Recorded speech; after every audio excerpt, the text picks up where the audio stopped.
Morning everybody.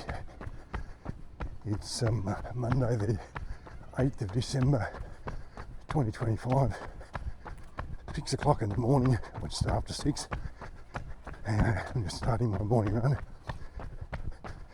I'm going to talk in this video about the weather, and I'll get to how that impacts, what impact that has on running in a little while, but just think about it generally first of all. And I'm prompted to do this because weekend that's just passed have been heat wave conditions across most of Australia. Temperature in the mid to high 30s,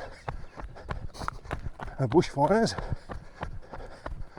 all the normal sorts of things as a part of an Australian summer.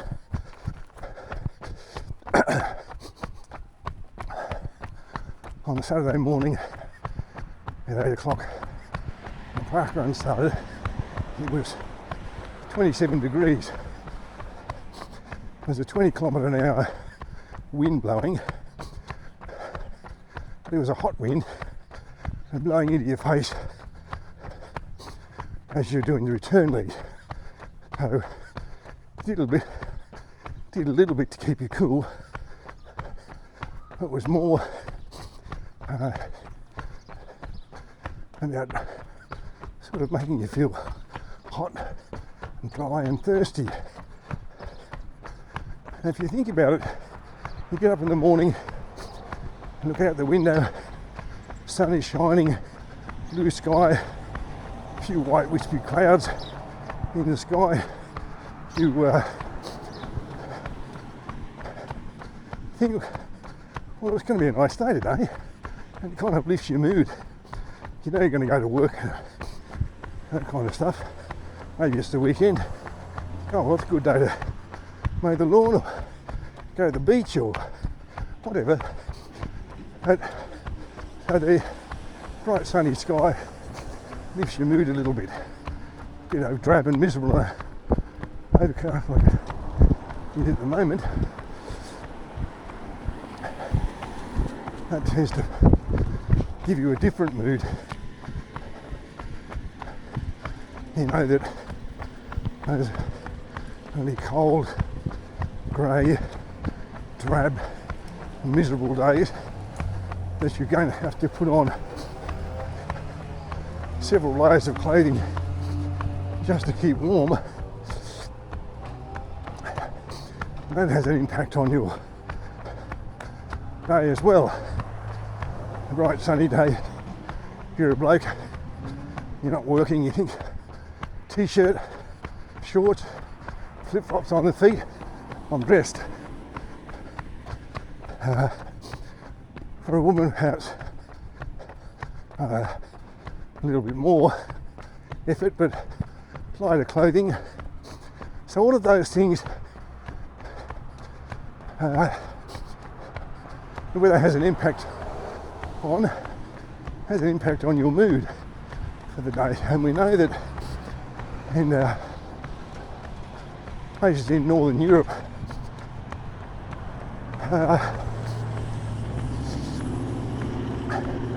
they have a situation called seasonal adjustment disorder.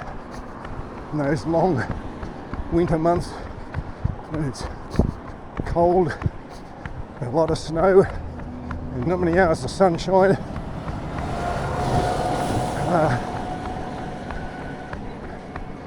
have an impact on people's mood. There are months when the sun doesn't shine, and that makes people miserable and moody. Then there are those months when the sun seems to be shining for 23 hours a day and you don't get any, that affects your sleep patterns and so on. So the weather has an impact on your mood, the way you feel the day and the way you approach the day.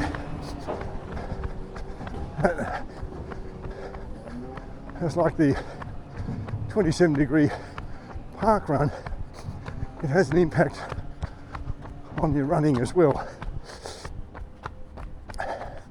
Now I'm talking about now weather conditions in Goulburn out here, because that's the area I'm familiar with. I have run regularly in other places on Ceston, which has a climate very similar to Goulburn. It doesn't get quite as windy in Launceston, and they don't have many days where it's just hot, but otherwise it's very similar. I've run in Brisbane where it's much more humid, and of course the further north you go in Queensland, the more humid it's going to be.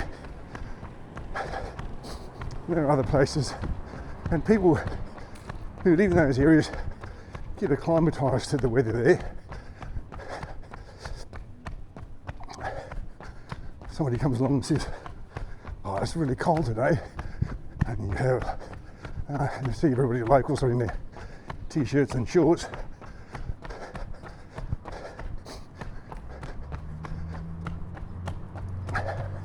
Some places in Queensland, the further north in Queensland you go, quite humid, and it's humid, more humid in Sydney than it is in Goulburn, because Goulburn's further from the coast and therefore a bit drier. But so the impact the weather has on your running is to do mostly with hydration. That is making sure that you've had enough water and drunk enough water to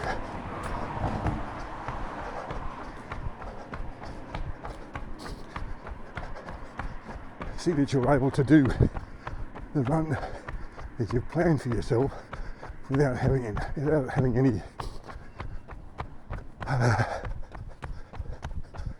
I'm trying to think of the word, deleterious, I think it is, unpleasant impact on your health. And of course, at the end of your run, depending on how far you've run, of course, but at the end of your run, it's natural to feel thirsty, and you're going to feel hot. Dehydration is more than just feeling thirsty. I'm sure there's a medical definition for it, and I'm not qualified to give that, or qualified to tell you how much fluid you should drink and water you should drink and so on. But naturally you feel your mouth to feel dry and you feel thirsty and hot. Dehydration is a more serious thing, and it can make you dizzy. You will feel more fatigued, and you might get to the point where your body just shuts down, you just collapse or something. So if you're just doing the local park, I don't mean that, just doing it, I don't mean to be disparaging of that. If you're doing the park run, you probably don't need to carry water. Having said that, if you're a person who carries water, then keep doing it, because you need to do what feels comfortable for you. So if you're running a park run or a similar distance, you probably don't need water, but having a swig of water or even a bottle of water before you go out, as you go out the door or while you're sitting in the car or whatever, probably isn't going to have a great deal of impact on your overall hydration. It's going to keep your mouth and your throat moist. That doesn't mean don't do it. It just means that you're thinking, well, I'll do this because it's good for my hydration. You probably should have done that the day before. If you're running a 10k, again, you probably don't need to carry water.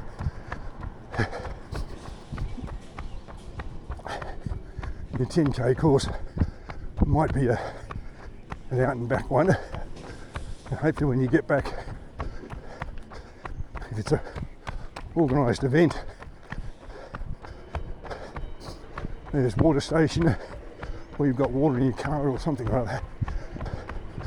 But you probably don't need to carry it. If you are a person who carries water, then keep doing that, because you've got to do what feels right and comfortable for you and your body.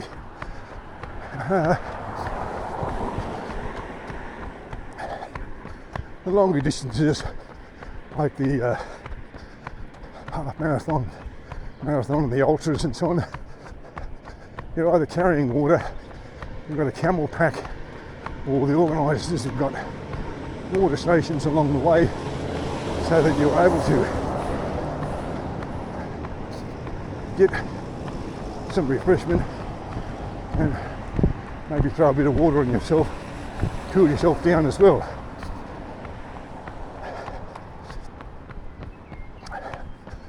The people who put together training programs,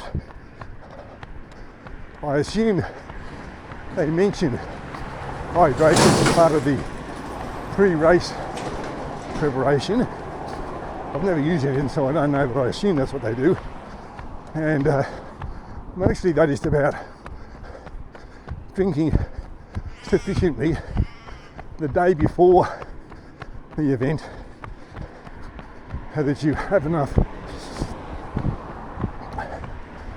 water, you're properly hydrated to be able to do what it is that you plan to do.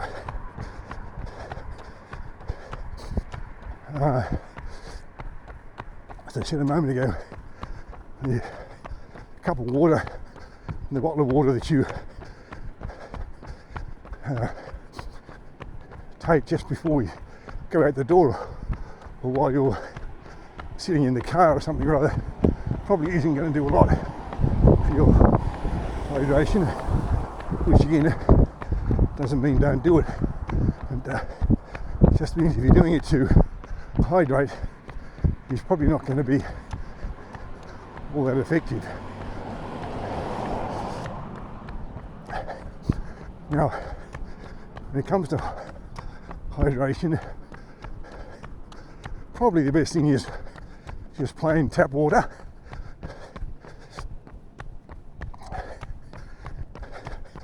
I don't have any personal experience of ever having drunk any of those sports drinks, various brand names that they go by that end in aid. So I don't know whether they're any good or not.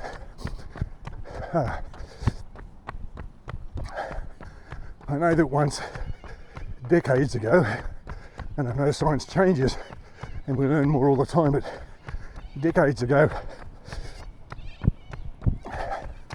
I went to a thing when I was trying to get qualifications, or getting qualifications as a football coach. He's a round ball football coach, soccer coach as we called it in those days. And among the people presenting things to us was a fellow who was a doctor, and I think he was connected to the Parramatta Eels, although this was round ball. They brought him on board and he talked about water,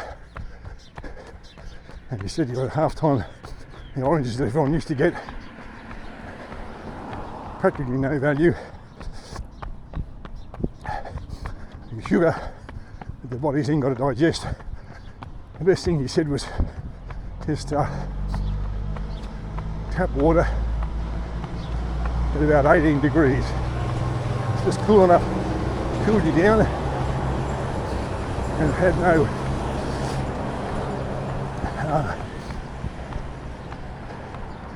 additives that you needed. Your body was going to take energy away from running in order to digest.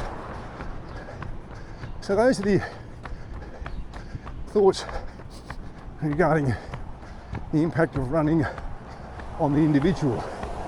Now, let's think about the wider impact of the weather and climate on running events. This is not a forum where I propose to debate climate change, because that's not what I'm on about here. Whatever your personal thoughts in that area,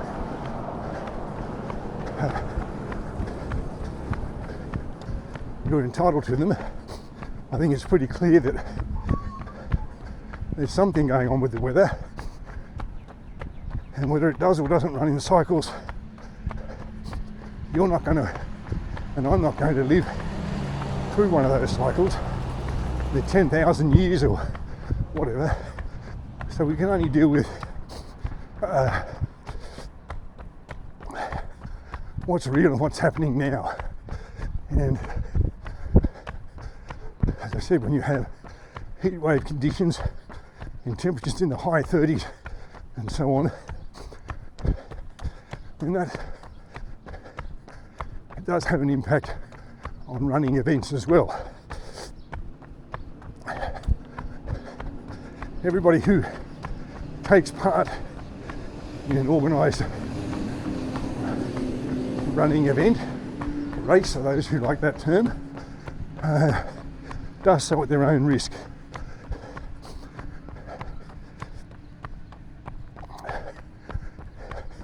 You accept that there are certain risks associated with running. There are things that you can't control, and the weather's one of them, the course is another. The people who've organised the event have chosen a course that meets certain standards. People have certain challenges and whatever. They've gone out and inspected it on the day before the event, or even perhaps the day of the event, made sure there are no obstacles and so on. But you are doing so at your own risk. However, the organisers have to put some thought into some things as well. The recent Berlin Marathon, which I didn't run, I haven't run it, so I'm only going by other people's reports. There are issues with it being a warm day, and whether that's warm by Berlin standards or warm in general, I don't know. The people who reported that were, among others, Ben and Mary Bridges, who have the East Messi Happy YouTube channel, and they're based in Thailand, where it's hot and humid all the time. So they were saying it was a warm day in Berlin, and that had an impact on their results, but no doubt had an impact on everybody's running. The Cape Town Marathon, that was a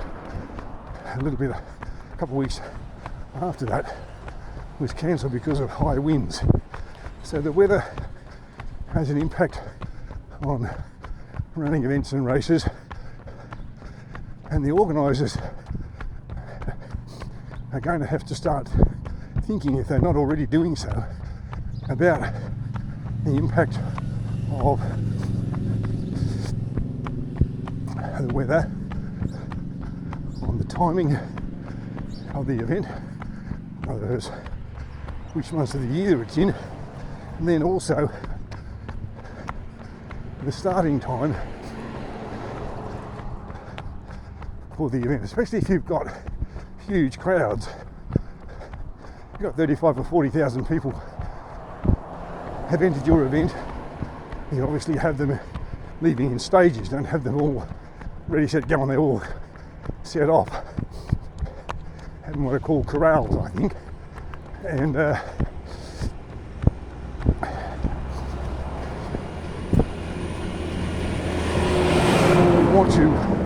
probably get the first of those, or all of those groups, which are generally based on finishing times after similar events.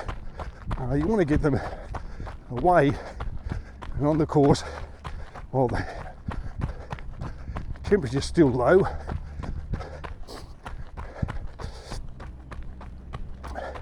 A whole bunch of people standing around like that generates heat of its own, and that's not a good thing. And once those people are moving, they're going to get some airflow across their body, and that's going to help keep them cool. If you're entering one of those races, then, as I said, I assume that your training program has some advice on hydration and how much water you should drink, when you should drink it, and so on. It's important to follow that plan, because even if it is a planned event like a marathon or a half marathon, and there are water stations along the way, you want to make sure that every aspect of your preparation is as good as it can be. You've done all the physical work, you've done all the mental work, and you've drunk enough water. All right, and I think that's probably covered all the things I want to say about the weather. It's the thing we can't do anything about, one of those things we all talk about, but can't do anything about it.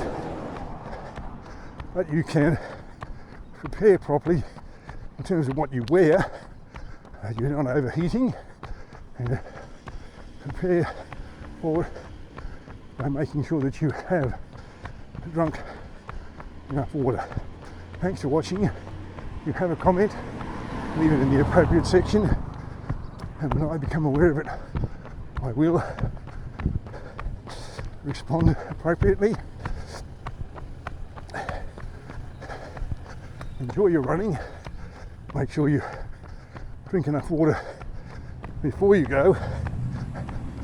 Have a good day, and I'll catch you in the next running video, whatever that might be.